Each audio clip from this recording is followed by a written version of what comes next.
तो ये बात है करीब 1996 की। करीब 30 साल का एक लड़का जाता है दिल्ली में लगे IT एशिया एग्जीबिशन में। वहाँ उनका ध्यान जाता है एक स्टॉल पर। वहाँ जाकर उन्हें ईमेल अकाउंट्स और वेबसाइट के बारे में पता चलता है कि आखिर ये क्या होता है और ये कैसे वर्क करता है। तो वो उसी समय उनके एक भाई से कुछ पैसे उधार लेकर एक वेबसाइट बनाते हैं और इस तरह शुरुआत होती है Naukri.com की।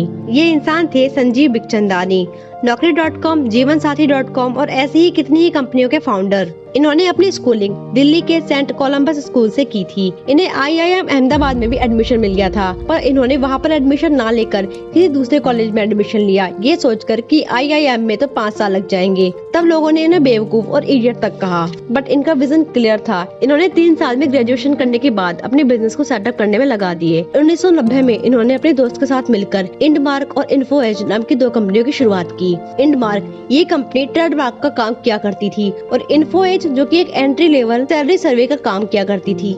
लेकिन ये दोनों ही कंपनियां उनकी सोच के अकॉर्डिंग नहीं चली और 3 साल बाद ही इन दोनों दोस्तों का बंटवारा हो गया। तब इनके इतने बुरे दिन आ गए थे कि उन्हें छोटे मोटे काम कर गुजर बसर करना पड़ रहा था। और फिर ये एक बार एशिया एग्जीबिशन में जाते हैं। वहाँ इन्हें इंटरनेट के बारे में पता चलता है और वहीं इन्होंने वेबसाइट बनाना सीखी। ये वही समझ गए थे कि फ्यूचर इंटरनेट में ही है और यहीं से जन्म होता है Naukri.com का।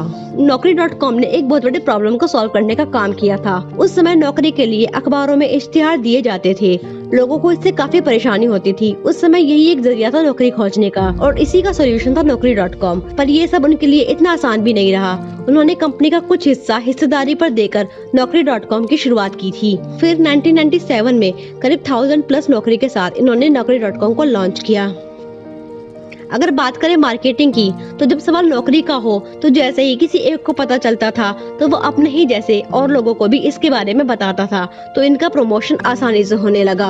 हालांकि भारत में इंटरनेट बहुत देर से आया, तो इसके कारण थोड़ा कम ही लोगों को इसके बारे में पता चला, पर धीरे धीरे कंपनी आगे बढ़ती रही और पहले साल इस कंपनी ने करीब 2.5 लाख का बिजनेस किया और करीब 2 साल की मेहनत के बाद ये कंपनी 18 लाख के वैल्यूएशन तक पहुंची। बट जैसे जैसे लोगों के बीच इंटरनेट की पहुंच बढ़ती गई, वैसे वैसे लोग Naukri.com के बारे में ज्यादा जानने लगे। साल 2000 पार करने के बाद कंपनी करीब 1 करोड़ की हो गई और साल 2003 के बाद ये कंपनी करीब 50 करोड़ का आंकड़ा पार कर गई। 2006 में ये कंपनी अपना पहला IPO लेकर आई। आगे चलकर संजीव बिखचंदानी ने जीवनसाथी.com, Naukri.com जैसी कंपनियों की भी शुरुआत की। Zomato और PolicyBazaar.com में भी इनकी बड़ी इन्वेस्टमेंट है। आज Naukri.com का टर्नओवर 900 करोड़ को पार कर चुका है और इनकी कुल संपत्ति 260 करोड़ US है। तब जरा सोचिए कि जब इनकी कंपनी का बंटवारा हुआ तभी ये हार मान के बैठ जाते और किसी कंपनी में साधारण सी जॉब कर रहे होते, तो भला इतनी बड़ी जॉब पोर्टल को कैसे बनाते। इन्होंने अपनी लाइफ में हार नहीं मानी और लगातार मेहनत करते रहे। तो ये तो थी संजीव बिखचंदानी की स्टोरी। आज के इस वीडियो में बस इतना ही। आपको ये वीडियो कैसा लगा प्लीज कमेंट करके बताएं और ऐसी और भी वीडियोस देखने के लिए इस चैनल को सब्सक्राइब कीजिए। Thank you.